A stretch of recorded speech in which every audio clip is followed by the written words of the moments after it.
We are live. Hello. And you know what today is. On Mondays, all roads lead to book club. And so I'm so excited to be here with you all. We are live on YouTube. We are live on TikTok. And so if you're logging on, you want to make sure you're tagging and you're sharing and you're actually inviting someone that you care about. So maybe this is your first time with us on book club, and if it's your first time, let us know so that we can shout you out. We want to see it in the comments. I'm looking to my left, so if you see me looking to my left, it is because I'm actually looking at the screen as I'm watching live on YouTube, and I'm watching you guys on TikTok. Now listen, TikTokers, the phone is a little bit far from me, so I can't quite see everybody perhaps, but if you are brand new to book club, let me know on TikTok. Shout out to TikTok. For all of you that are watching, tap that screen for me, especially when we add value. And so why is book club even important? One, because you cannot pour from an empty cup, right? And most of us just keep going, and we don't have anybody else there to fill our cup. So I am here to fill your cup. Number two, because leaders are readers. And if we are leaders in any capacity in our lives, whether it be on our jobs, in our homes, in ministry, guess what? Leaders are readers. But the reality of it is that some people just don't enjoy reading. But I am going to help you have a love for reading and a love for learning and a love for books right here through book club. Then we also want to let you know that we are never going to earn more than we learn. We're never going to earn more than we learn. And because we're never going to earn more than we learn, book club is so important. And this book, we are just about finished, Think and Grow Rich. This is the large print edition so that I can see as I'm reading to you. And what's so great about book club is that you don't even need the book. So if you're on TikTok, I need you to tap that screen because you don't even need the book, but a place to grow with other people, personal development, growth, empowerment, enrichment, where you don't even need the book. So we're going to dive right in. I'm hoping that you all had an amazing week and an amazing weekend. And we are at chapter 15. Good evening, Deborah, Alicia, Tedra, Asanya. I saw you on here. As you're logging on, let us know what city, what state, and or what country you might be logging in from. I'm seeing Philadelphia. I'm seeing Texas on the line. I'm seeing California. And so as you're logging on, y'all, go ahead and let me know what city, what state, and or what country you might be joining us from. Louisiana, I see you. But we're reading How to Outwit the Sixth Ghost of Fear. Chapter 15, How to Outwit the Sixth Ghost of Fear. What we've got to do now is we're closing the book. We're coming down to the wire. Is to take inventory of yourself as you read this closing chapter and find out how many of the ghosts are standing in your way. So this chapter, say it's all about me. It's all about me. So in the comments, we want you to type, it's all about me. This is the chapter that's going to help us to identify what are those ghosts that are in our way, that are literally gripping us, right? And keeping us in bondage to ourselves. And so how to outwit the sixth ghost of fear. And we know that fear is false evidence appearing real. Fear is false evidence appearing real. So before you can put any portion of this philosophy into successful use, your mind must be prepared to receive it. All right. So I want everybody to hear that before we can put this into use, this philosophy into successful use, not just use, but successful use. Your mind must be prepared to receive it.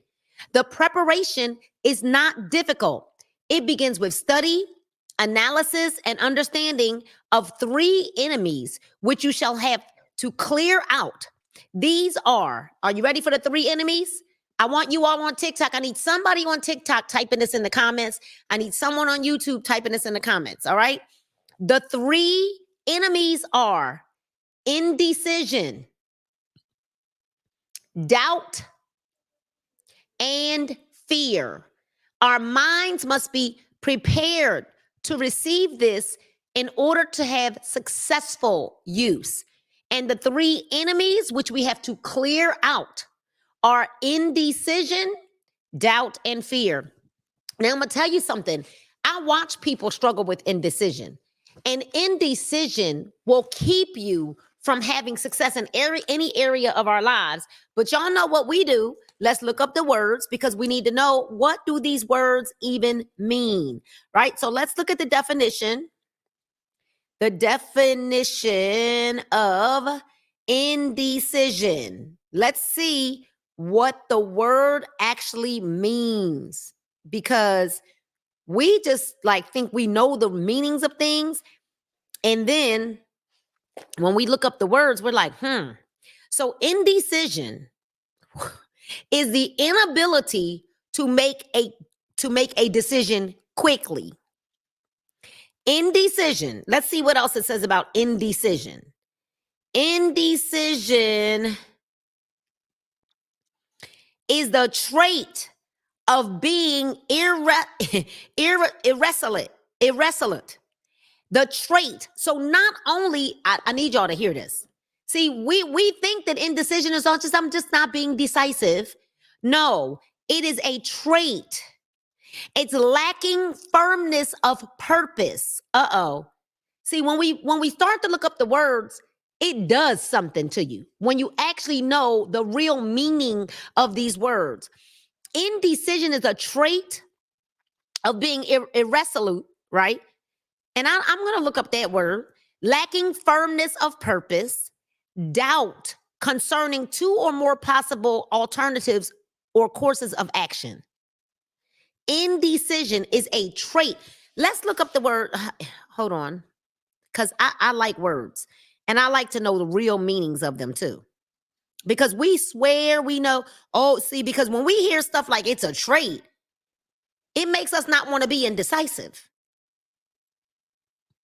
Definition of it means showing hesitancy, showing a feeling of hesitancy and uncertainty. Irresolute. What is the meaning of irresolute? And uncertain is uncertain. A person who is irresolute is a person who is uncertain on how to act or proceed. Vacillating.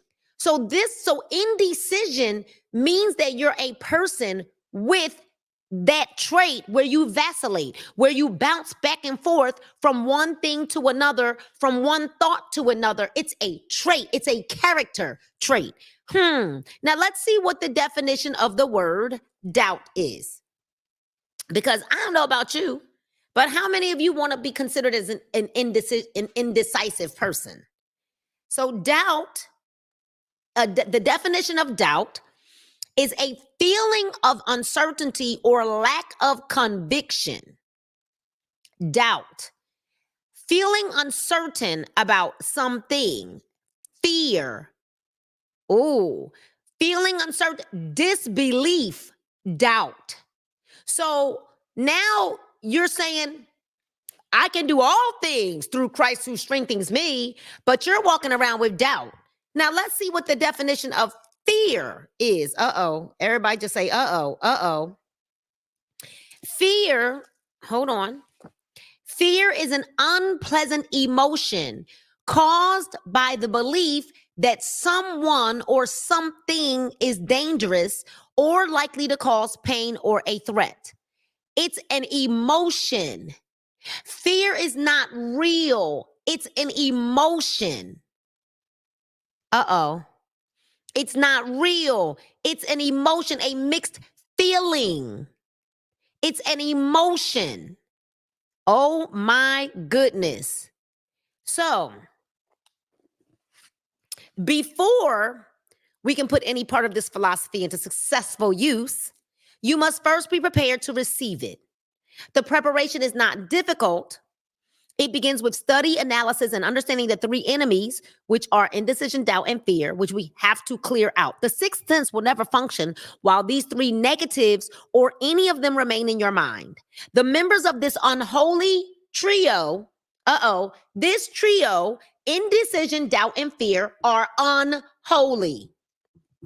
So this says the sixth sense, right? It says three negatives, any of them remain in your mind. The members of this unholy trio are closely related. Where one is found, the other two are close at hand. So if you have one, that means that the other two are close. Uh-oh. If you've got one of the three traits, if you are indecisive and you have not made a decision, you have not drawn a line in the sand where you're teeter-tottering or wavering, this means that doubt and fear are somewhere close. Or if you're full of fear, doubt and indecision are somewhere close. Or if you're doubtful, indecision and fear are somewhere close. This unholy trio. Indecision is the seedling of fear. Remember this as you read. Indecision crystallizes into doubt. The two blend and become fear. The blending process is often slow. This is one reason why these three enemies are so dangerous, because they germinate and they grow without their presence being observed. So this thing, has anybody ever opened up a old closet or a drawer, or gone into a basement, or opened up something and it was full of mold?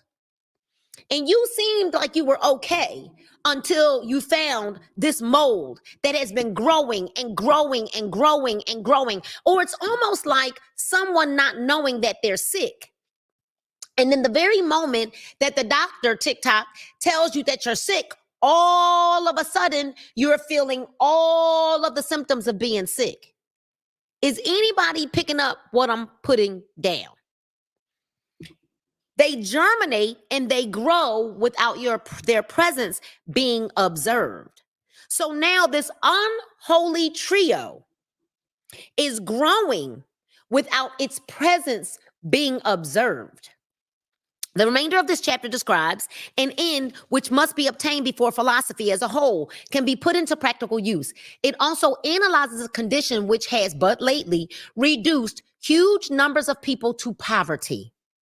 And it states a truth which must be understood by all who accumulate riches, whether measured in terms of money or a state of mind, of far greater value than money. The purpose of this chapter is to turn the spotlight of attention upon the cause and the cure of the 6 basic fears.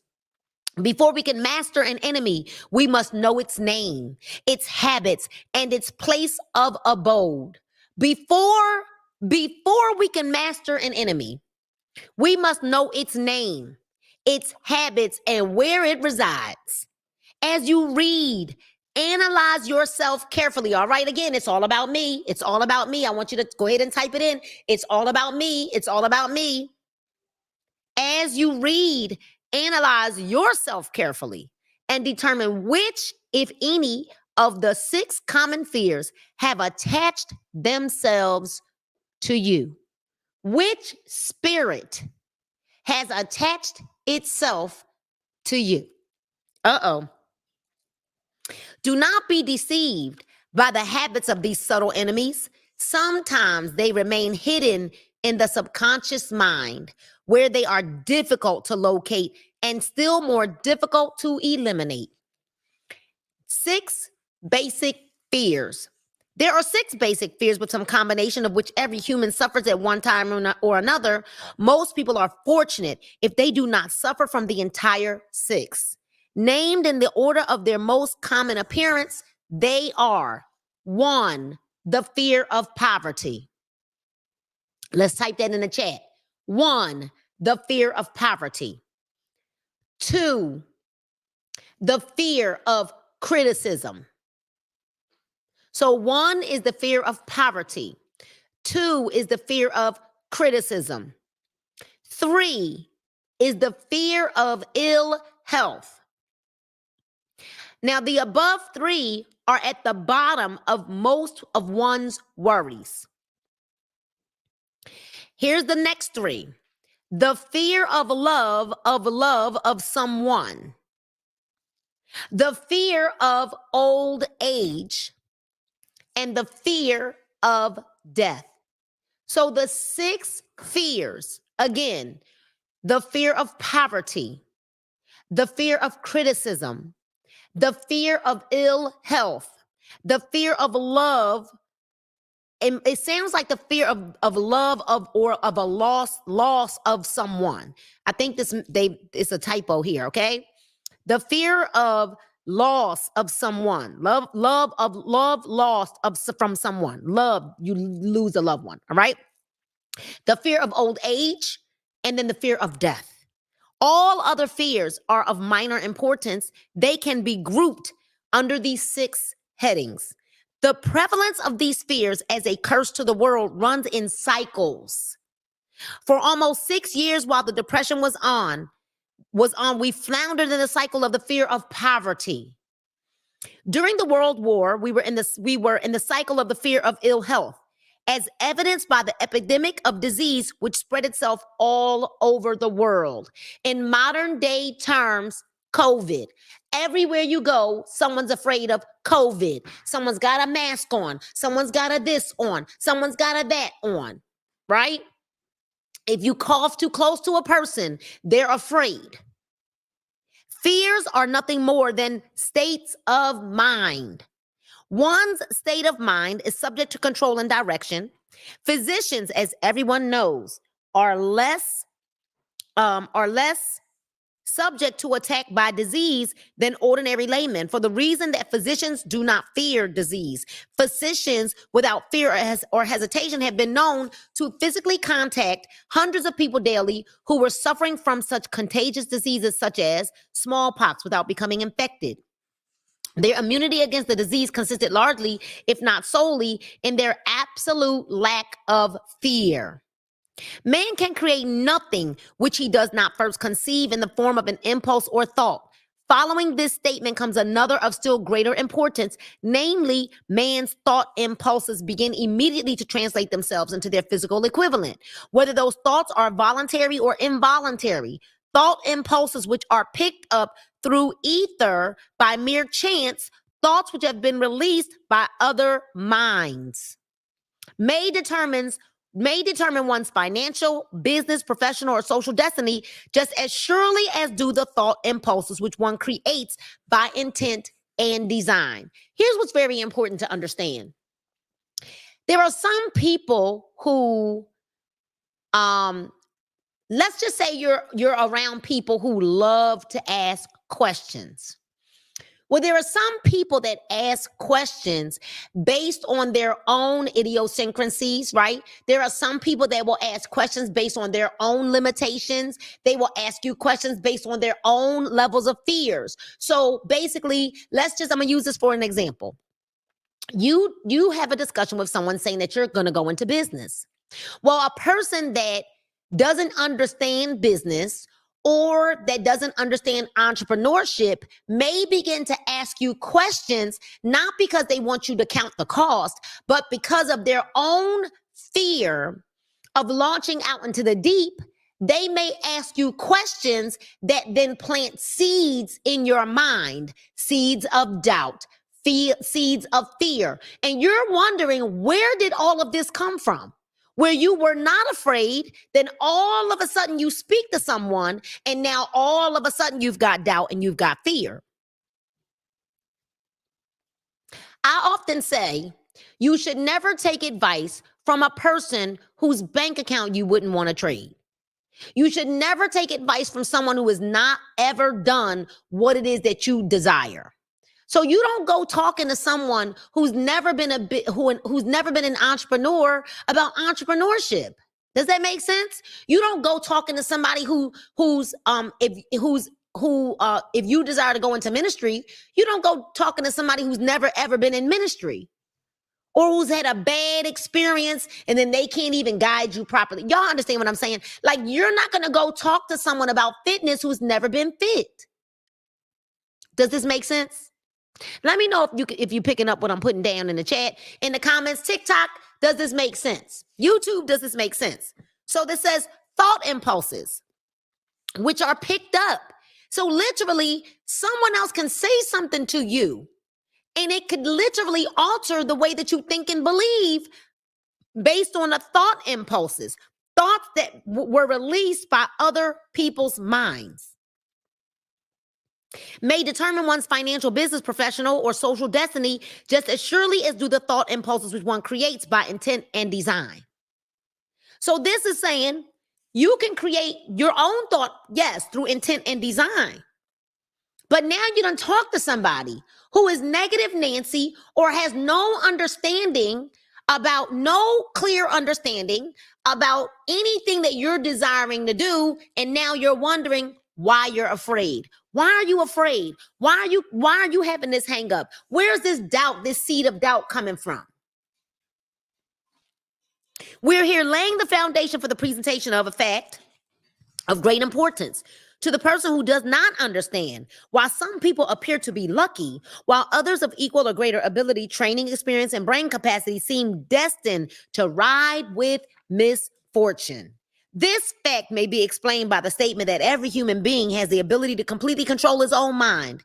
And with this control, obviously, every person may open his mind to the tramp thought impulses which are being released by other brains, or close the doors tightly and admit only thought impulses of his own choice. Nature has endowed man with absolute control over but one thing, and that is thought. This fact, coupled with the additional fact that everything which man creates begins in the form of a thought. Everything which man creates begins in the form of thought. Everything which man creates begins in the form of thought. Everything, I'm going to say it one more time for good measure. Everything which man creates begins in the form of thought. Leads one very near to the principle by which fear may be mastered. You know, I was listening to a portion of a podcast today, and on the podcast, the gentleman that was speaking said, people pray to God and they ask God for money. And then what God does is he doesn't send money, he gives you an idea. But because you ignore the thought or the idea, I think you're getting it, right?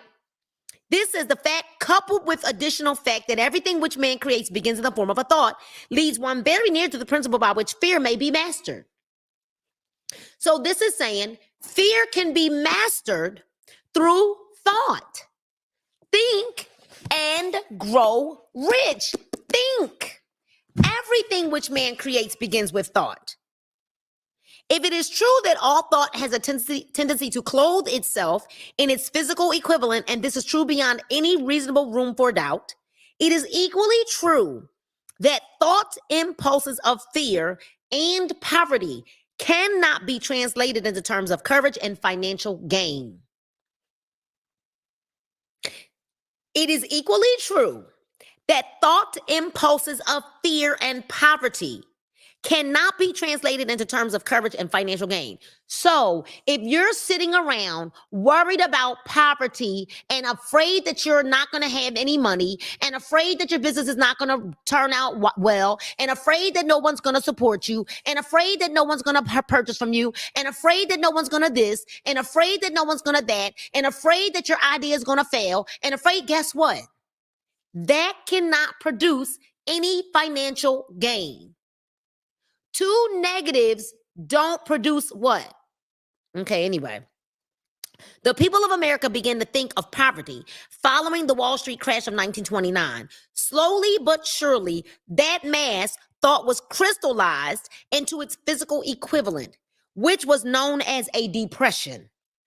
This had to happen. It is in conformity with the laws of nature. Now, I just got a revelation while we're sitting here reading, and my mind has been open to receiving revelation over and this all the time now. I had a question. I was reading in a book called the Entrepreneur Roller Coaster, right? And if we understand business, sales, right? All of life goes like this. Nothing is ever always up and nothing is ever always down. Could I get a witness? TikTok, YouTube, can I get a witness? Will anybody attest or anybody agree nothing is always up and nothing is always down? Can I get a whoop whoop on? If you're on TikTok and you believe what I'm saying, if you're on YouTube and believe, is it truth? Is that truth? Nothing is always up and nothing is always down. Do we agree? Yes or yes? We do. That's truth, right? So if nothing is always up and nothing is always down, why do we not understand that even the economy has to go like this? Why do we not understand that it is when the economy is down that listen, when the economy is down, that is when we have to be our most creative. There are more millionaires birthed. Hello, somebody. There are more millionaires birthed during a time when the economy is down. What do you do well? Do you bake well? Do you make a pie well? Do you decorate well? Do you organize well? What skill set do you have that someone needs? What do you have? Maybe you can become a personal shopper for all those people that don't really want to leave the house, but they want to decorate their home. During the time of financial crises, what do you that's when you go internal. What do you do well? What can you do well? What skill set do you have? See, let me tell you where people get duped up. Let me tell you where you get messed up. Because you think that your skill set has to be like someone else's. So you think because you don't sing, you don't dance, what if you know how to use Canva well, but somebody else doesn't? And maybe you know how to create graphics and you can charge somebody $25 to $40 per graphic because you know how to sit behind a computer and create a graphic. Not everyone's gift is going to be outward. Maybe your gift might be going to the grocery store for other people. Maybe your gift might be picking up goods from Home Goods because you have a truck. I'm just trying to throw stuff out there. Maybe you make the best dang on sweet potato pie ever. But here's the problem, because you now low key a little envious over somebody else's gift. You're looking at what somebody else's gift is and you're thinking that your gift is less significant, and it's not. See, gifts and talents, none of them are equal. This person has this gift and let me tell you something. God knew not to give me the ability to riff and roll and run all over the place. He knew not to give me that. He said, I'm going to let you sing. I'm going to let you usher the people in to my presence. But you always going to know, Nina, that it's my anointing on your life. Because child have been everywhere. Right? He knew.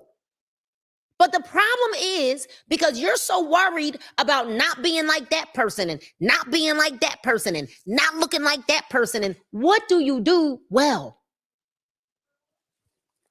The Bible says your gift will make room for you. That's right, Tara. So depression, times where the economy is down. I mean, what really? That is the time that we are to get our most creative. Go that way. Okay. So the fear of poverty, which is the first fear of the six, the fear of poverty. There can be no compromise between poverty and riches. There's no compromise between poverty and riches. The two roads that lead to poverty and riches travel in opposite directions. So if you have a poverty mindset, I don't care how many times you sing, I'll be getting to this money. No, it doesn't matter. Ain't nobody mad. It doesn't matter. Nobody's mad. Ain't nobody mad. Because you cannot think poverty and riches and the two don't have any place. It's like oil and water, light and darkness. The two don't know.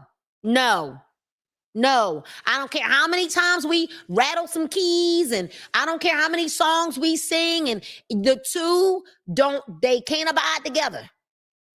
So if you want riches, you must refuse to accept any circumstances that leads towards poverty. You got to ask yourself why somebody got to tell you what to do over and over again before you take the move to do it. I'm a coach. I'm a business coach. And I tell people what to do over and over and over again. And it takes them about 8 to 9 or 10 times before they actually make the step. Tell me why. Oh, could it be because you've got the spirit of indecision, which is the unholy trio? Because this says, if you want riches, you must refuse to accept any circumstances that lead toward poverty. The word riches is here used in its broadest sense, meaning financial, spiritual, mental, and material. The starting point of the path that leads to riches is desire. Let's look up the word desire again. We've looked up that word all through this book, but let's look it up. Let's look it up again. Okay? Let's look it up again. Let's look it up again. Let's see. Let's look it up again. 1 second, y'all. 1 second. Let's look up the word desire. Let's look up that definition. Let's look up what the word desire means. All right. The definition of desire is a strong feeling of wanting to have something or wishing for something to happen. A strong feeling to express your wish. Strongly wish for or want. Desire, right? It's a strong, like it's not like, ooh, I sure wish I could have me some ice cream. No, it's like, I'm getting up. I don't care what time it is. Let me grab my coat, my shoes, my keys, and my driver's license, and I'm going to get me a strong desire. Okay, so where are we at? The word riches is in its broad starting point on the path leads to the richest desire. In chapter 2, we received full instructions for the proper use of desire. We did. And in this chapter on fear, you have complete instructions for preparing your mind to make practical use of desire. Here then is to give yourself a challenge, to give yourself, here then is the place, rather, to give yourself a challenge, which will definitely determine how much of this philosophy you have absorbed. Here is the point at which you can turn, profit, and foretell accurately what the future holds in store for you. If after reading this chapter, you are willing to accept poverty, you may as well make up your mind to receive poverty. This is one decision that you cannot avoid. That was so deep. I don't know, y'all. Like, that one was like a gut, like a This says, if after this chapter, Paul, you are willing to accept poverty. Okay, so see, I'm looking at these words because, words have power. This says, if you're willing to accept poverty. I don't know if people heard that as deep as I heard it. That after this chapter, if you are willing to accept poverty, you may as well make up your mind to receive it. Okay, so hold on. So let's, for those of us that believe, right? Then we believe that we were created in his image and in his likeness. Yes or yes? Yes or yes? TikTok, yes or yes, right? So for those of us that believe, we believe that our Heavenly Father owns all the what? All the houses, all the cattle, all the silver, all the gold, all the land, right? Everything right now. If we're believers, then we also believe that we are heirs and joint heirs of the rights to all of that. Right? Yes or yeah. Listen. In every breakdown of the Bible or whatever book you read, it all say the same thing. Okay? So, listen to this. This book just said, if you are willing to accept poverty, you might as well make up your mind to receive it. It's one decision that you cannot avoid. So if you are not living a life of abundance right now, right? The life that you were born into. So imagine this.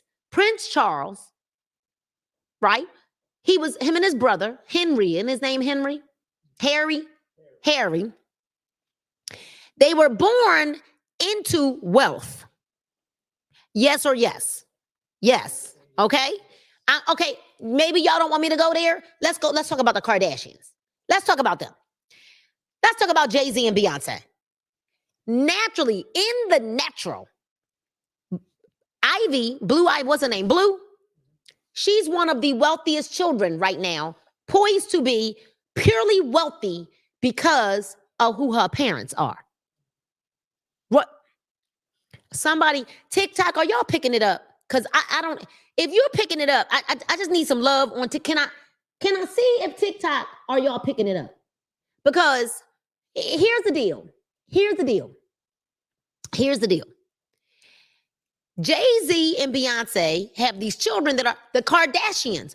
All of them, and we just looked at a post, Paul, recently, which talked about what is it? Called their worth, their net worth. We looked at a post. Beyonce and Jay-Z's Blue Ivy, she's up there. Right under her is the Kardashian kids. Okay, listen to what I'm saying. They were born into wealth. Do you understand, ladies and gentlemen? You were born into wealth. And the only reason why you may not be experiencing it right now is because somewhere along the line, you don't believe that you're supposed to have it. Somewhere along the line, whatever the case may be, whatever mind frame that you were taught about money as a kid, that you have not let go, whatever it is, it's not in your DNA, it's in your belief. But here's the deal, and I don't even care if we want to call it a generational bondage thing. You can break the generational curse. Because this says, if after reading this chapter, you are willing to accept poverty, you got to look at the words.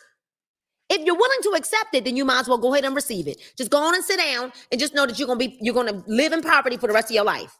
If you're willing to accept it, I am not willing to accept that. Whose report do you believe? I believe the report of the Lord. I believe that my father owns everything and that I have a right to it too. And here's the deal. Have you ever seen a kid? I'm talking to y'all TikTok, because TikTok, y'all showing me some love over here, right? Have you ever seen a kid go to their parents and the parent and they can I have the candy, please? Can I have the fruit snacks? Can I have some cake? Can I have some cookies? Can I have some ice cream? Can I have some this? And you say no.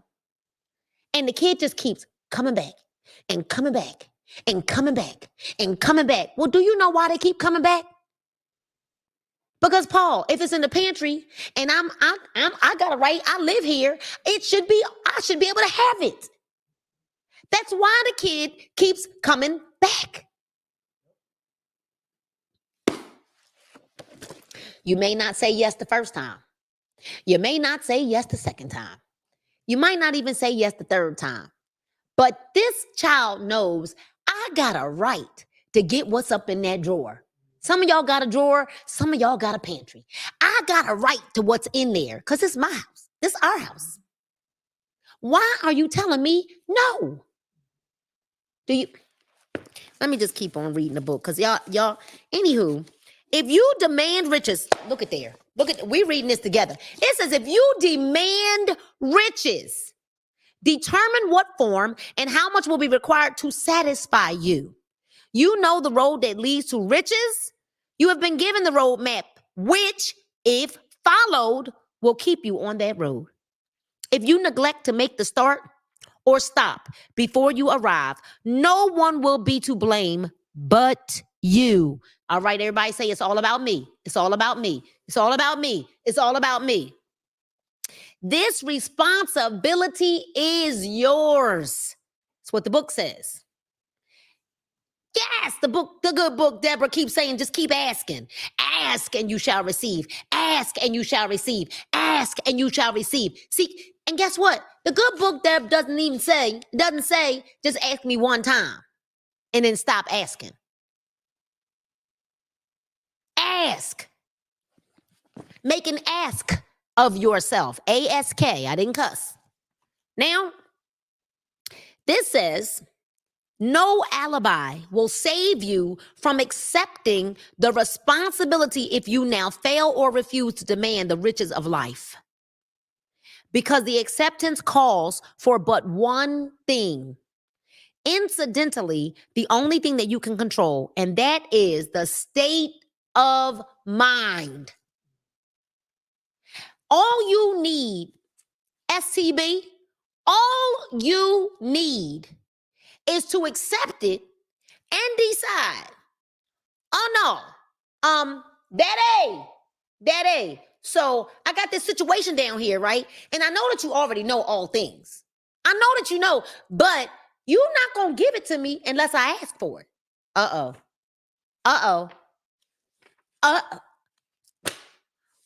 Why would I just go into the refrigerator and pull out something that you didn't ask me for? That doesn't make any sense. But because we believe that God is this mind reader, and I mean, he's supposed to know anyway. And he does. But he also is never going to impose his will on us. The Bible says to open up your mouth and ask. Because he also knows whether you really want it or not. Whether you're dealing with the unholy trio of indecision, doubt, and fear. But this is, incidentally, it's the one thing that we can control, the state of our mind.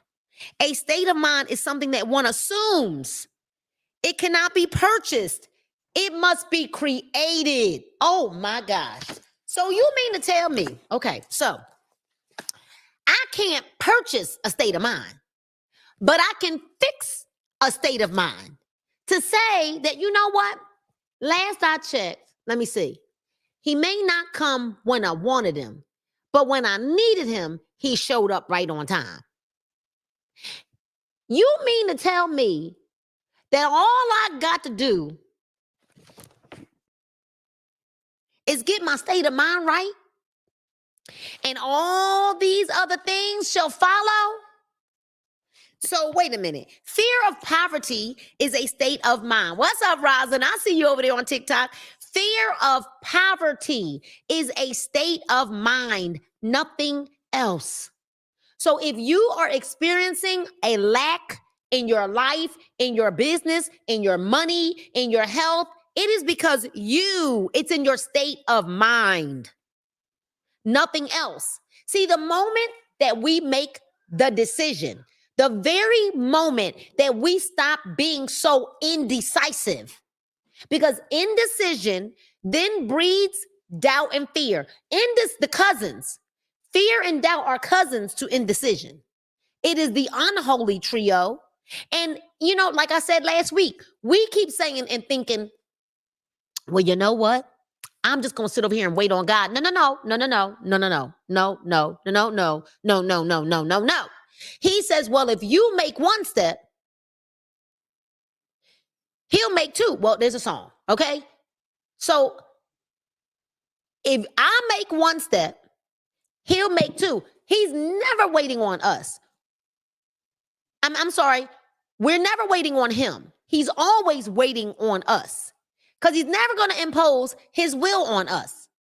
So you mean to tell me that you don't believe that you have the right to everything that belongs to you, and you're an heir of the kingdom, and you don't believe that you got a right? So you don't ask. Fear of poverty is a state of mind, but it is sufficient to destroy one's chances of achievement in any undertaking, a truth which became painfully evident during the Depression.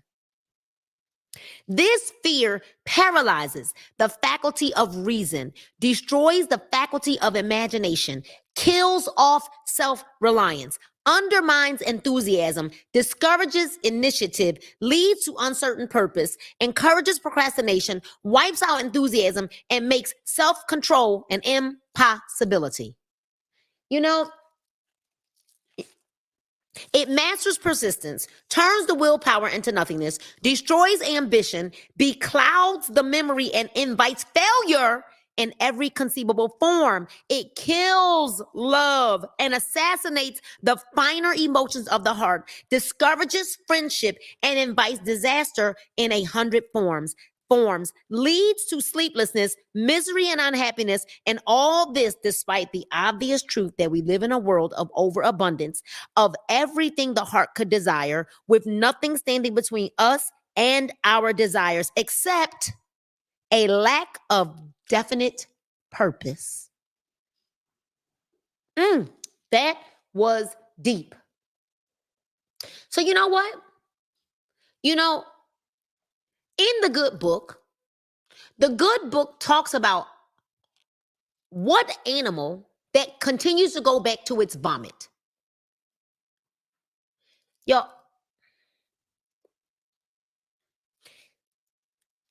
So why would you on fire. You on fire. You got a rhythm going in your life now. You on fire. And then what you decide is to go back to your vomit. And now you're back indecisive, full of doubt and fear because you took yourself back to an environment which was dead anyway. Why? Why are you a glutton for punishment? Why? Why do you keep taking yourself back to the thing that you've been rescued from? Why? Why do you keep taking yourself back to the dead place? Why? The fear of poverty. You know why? Because it's comfortable.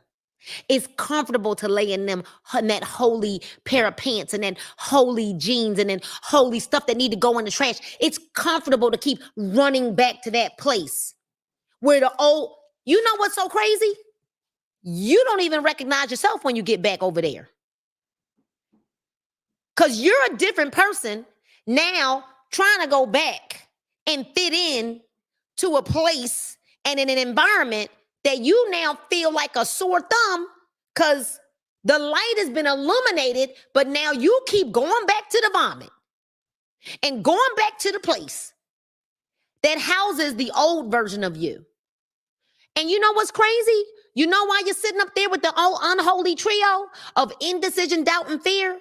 Because when you go back to that place, you got to become who you were. Ooh.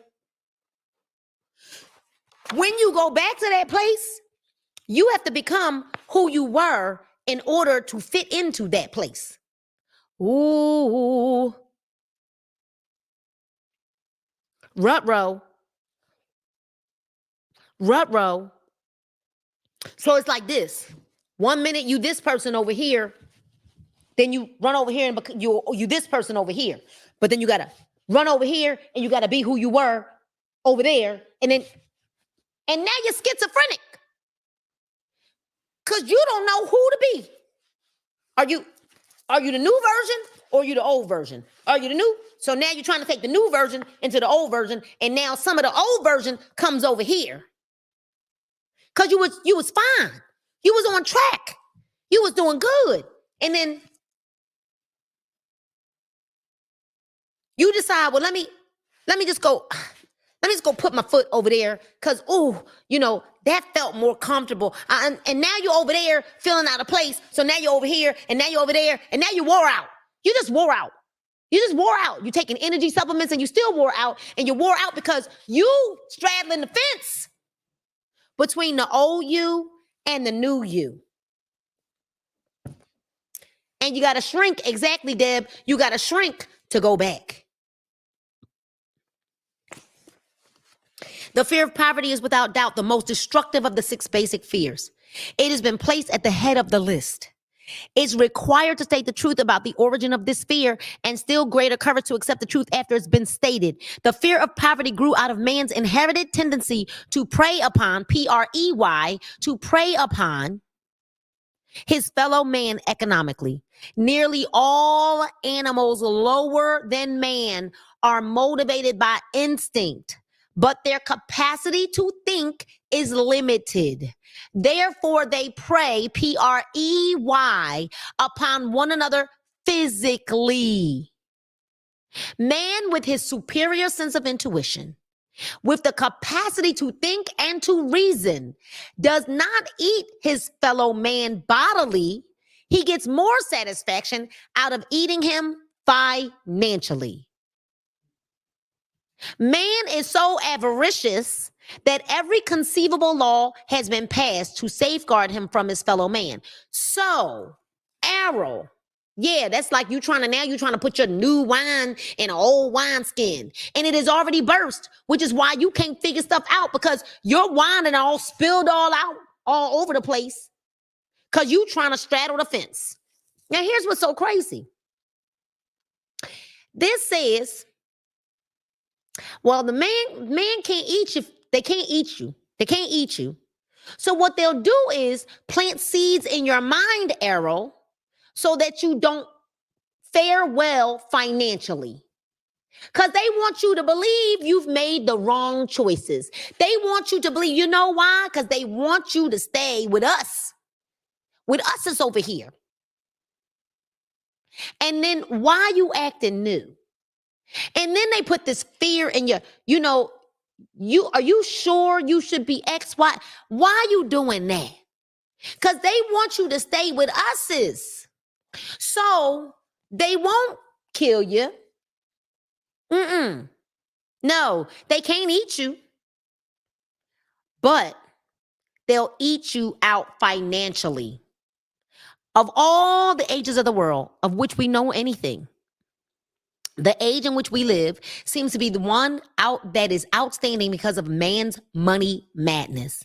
A man is considered less than the dust of the earth unless he can display a fat bank account. But if he has money, never mind how he acquired it, he is a king or a big shot. He is above the law. He rules in politics. He dominates in business, and the whole world about him bows in respect when he passes. Nothing brings man so much suffering and humility as poverty. Only those who have experienced poverty understand the full meaning of this. It is no wonder that man fears poverty. Through a long line of inherited experiences, man has learned for sure that some men cannot be trusted where matters of money and earthly possessions are concerned. This is a rather stinging indictment, the worst part of it being that it is true.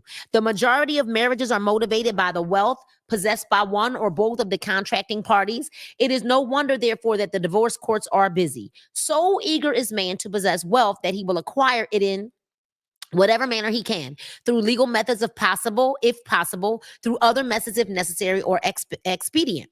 Self-analysis may disclose weaknesses which one does not like to acknowledge. This form of examination is essential to all who demand the life more than mediocrity and poverty. Remember, as you check yourself point by point, that you are both the court and the jury, the prosecuting attorney and the attorney for the defense, and that you are the plaintiff and the defendant. Also, that you are on trial. Face the facts squarely. Ask yourself definite questions and demand direct replies. When the examination is over, you will know more about yourself. If you do not feel that you can be an impartial judge in this self-examination, call upon someone who knows you well to serve as judge while you cross-examine yourself. You are after the truth. So you got to get it. At no matter at what cost, even though it may temporarily embarrass you. The majority of people, if asked what they fear most, would reply, I don't fear anything. I fear nothing. It's 6:57. Lord. The majority of people ask, I fear nothing. The reply would be inaccurate. It's inaccurate because few people realize that they are bound. They are handicapped. They are whipped spiritually and physically through some form of fear. So subtle and deeply seated is the emotion of fear that one may go through life burdened with it, never recognizing its presence. Only a courageous analysis will disclose the presence of this universal enemy. When you begin such an analysis, search deeply into your character. Here is a list of the symptoms from which you should look. Hold on, y'all. Let me see. Where are we stopping at today? All right. I think we should stop there. Okay. So we're gonna stop right before the symptoms of fear of poverty. And we good. We good. We on track. We're gonna finish this chapter before. Yep. We only got to 418 and we are now at 389. So we're doing well. We're going to finish this chapter this month before we start The Mountain Is You, which is our next book. So we are finishing on my page 389. And we will pick. Huh? Oh, yeah. Next Monday, we won't be here. I forgot. We won't be here next Monday because actually, Paige has to cheer next Monday. So I will find another day to host book club because we have to get done.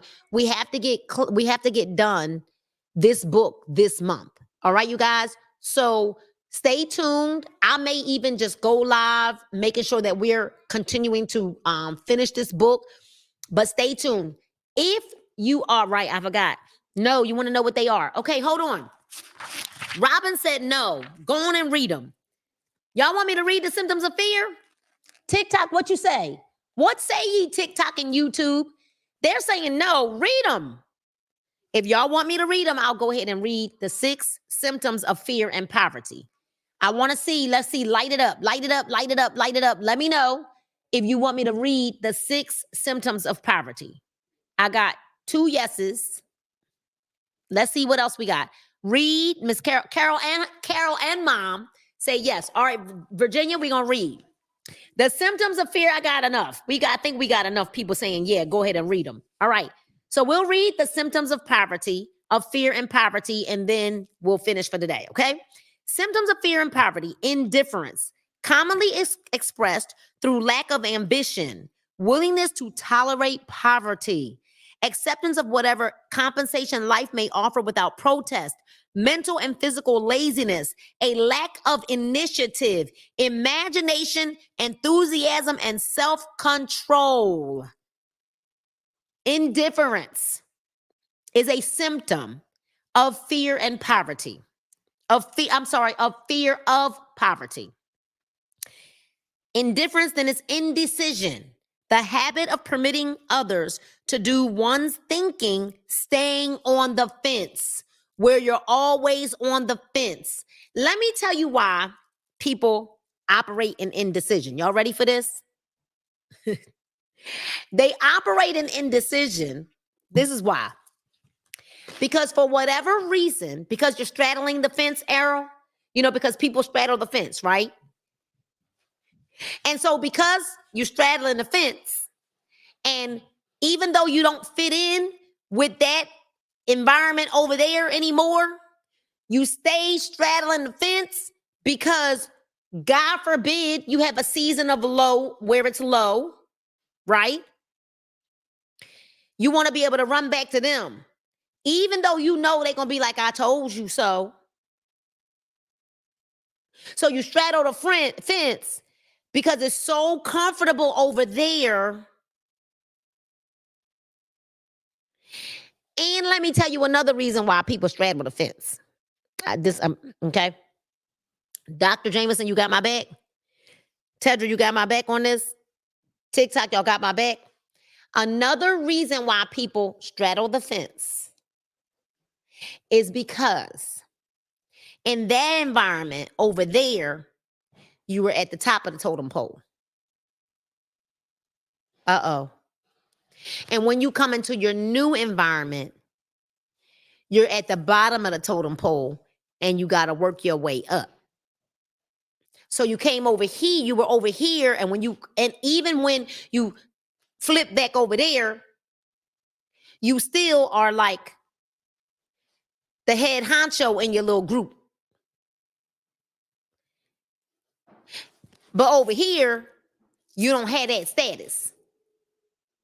So you go over there because even though, so you're over here and you're over here and you're no longer growing. And hold on, y'all, gotta make sure y'all know TikTok will make me next pizza. Okay, to verify that we're still there. All right, hey, Trey Bearer, what's going on? All right, so over here, even though you've got the law of the lid going on, right? There's no growth over here. So over here, there's no growth. But over here, it's like, oh, but I had status over here. You had status, but no growth.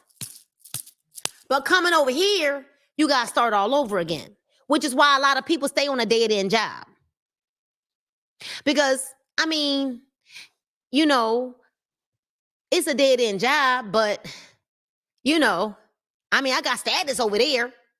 That's why people saying, can I say it? Or is this going to be irresponsible? No. They got a pew with their name on it. They the head of the deacon boards. They stay. They just stay there because they got status.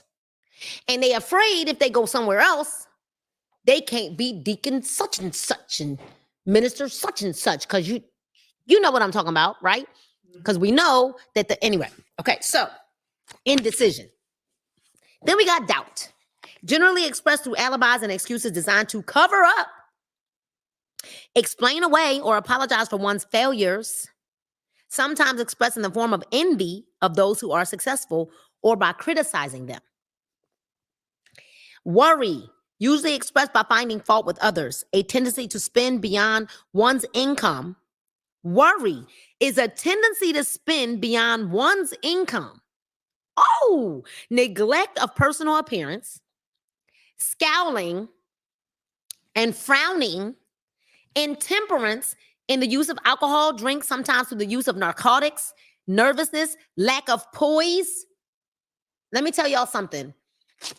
The day that I realized about 10 years ago that I sat like this with my shoulders all slumped over, and it symbolized, when you're always sitting, it symbolizes that you have no self-confidence. Let me tell you now, everywhere I go, I'm sitting like this. Everywhere I go, back straight up. First of all, it's good for your posture. Secondly, I will not allow anyone to read that in my posture. Lack of poise, self-consciousness, and lack of self-reliance. Then the next thing is overcaution. These are all symptoms of the fear of poverty. So people that have a fear of poverty overspend all the time. Ain't that crazy? No one is going to put you in a financial bind. Overcaution, the habit of looking for the negative side of every circumstance. Y'all know people who, the moment you say something, they always picking out, what if this such and such don't happen? Well, what if it does? That drives me up a wall. Y'all, it drives me up a wall. But anyway, the habits of looking for negative side of every circumstance, thinking and talking of possible failure instead of concentrating upon the means of succeeding, knowing all the roads to disaster, but never searching for the plans to avoid failure. Why can't we search for the plans to avoid failure? Waiting for the right time to begin putting ideas and plans into action until the waiting becomes a permanent habit. Y'all know the people that's always getting ready to get ready? Remembering those who have failed and forgetting those who have succeeded. Seeing the hole in the donut, but overlooking the donut. Pessimism, leading to indigestion, poor elimination, auto-intoxication, bad breath, and bad disposition. The book says, Paul, hold on. The book says, pessimism leads to health problems. This says indigestion, poor elimination, which IBS, auto-intoxication, bad breath, and a bad disposition. Pessimism. Y'all, Procrastination. The habit of putting off until tomorrow that which should have been done last year, not even yesterday. This book just hit hard because it says, what you putting off till tomorrow, something that should have been done last year. Y'all know that y'all know them conversations y'all need to have that you just keep putting them off and putting them off and putting them off. And you know why you keep putting them off? Because you still got that one. You got that. Yeah, they need a detox too. I got some help for you though. If you need if you pessimistic and you got bad breath and indigestion and poor elimination, I can help you with that. Okay, so you got 1 foot over there and 1 foot over here, and because you got 1 foot over there and 1 foot over there, y'all won't even have the conversations you need to have. Spending enough time and creating alibis and excuses to have done the job. This symptom is closely related to overcaution, doubt and worry, refusal to accept responsibility when it can be avoided, willingness to compromise rather than to put up a stiff fight, compromising with difficulties instead of harnessing and using them as stepping stones to advancement, bargaining with life for a penny instead of demanding prosperity, opulence, riches, contentment, and happiness, planning what to do if, when overtaken by failure, instead of burning all bridges and making retreat impossible. I just said it last week, burn the boats. Go on a cross and burn the boats so you can stop going back to your vomit. Woo! Planning what to do if was overtaken with failure instead of burning all bridges and making retreat impossible. You have to make retreating impossible. Weakness of and often total lack of self-confidence, definiteness of purpose, self-control, initiative, enthusiasm, ambition, thrift, and sound reasoning ability. Expecting poverty instead of demanding riches, association with those who accept poverty instead of seeking the company of those who demand and receive riches. Hold on. The book says, expecting poverty instead of demanding riches. But then it says your association with those who accept poverty instead of seeking the company of those who demand and receive riches. That's the end of that. That's the end of the Money Talks. I think it's the next one. Yeah, that's the last symptom. And then we're gonna start at Money Talks next week. So here's the deal. You know what's amazing to me, Paul? Is you accept these associations with people who are broke, like always, they always say they broke. But the moment that is time to go up to the club and get a bottle in a section, all of a sudden these broke people now have money. So could it be that is because you're trying to hold on, or we're trying to hold on to these associations with people who have a poverty mindset? Because a poverty mindset is the turn up mindset. So we can spend money on stuff that brings no return. We can spend all this money on stuff that brings no return. And it's okay. Guess what? What it is them just ain't your people. So now you have to find new associations with people who think like you think, who talk like you talk, who study like you study, who listen to what you listen to. It's just time to now find new associations. That's all. All right. So I don't know about you all, but next Monday, we will not be here next Monday. So maybe next Sunday or Tuesday, you're going to see that we're going to have book club. And like I said, even if I have to go live and you guys got to kind of catch up, I'm going to make sure that we have some. So we'll listen, have you subscribed? Let's start there. Because if you have subscribed by making sure that you're subscribed right here. Now, TikTok, you're going to have to watch it on YouTube. You won't be able to I won't be live on TikTok when I'm recording. Subscribe to @Nina R. Moore right here on YouTube so that you don't ever miss when we go live, okay? On here with Book Club. Make sure that you subscribe, you guys, because I don't want you to miss it, all right? So listen, remember that no matter what you're going through in life, it's going to get better, right? Keep the sun shining bright on your face and understand that wellness is a habit and a lifestyle. So this book is Wellness Queen approved, right? This message is Wellness Queen approved. And my goal and my desire for you is to get well and to get wealthy. So we want to make sure that you're nice and you're kind to people this week, right? Be kind to one another, do a good deed, and pay it forward. We will not be here next Monday because Paige will be cheering, right? So we won't be here next Monday. Whoop, whoop, give it up for Paige, right?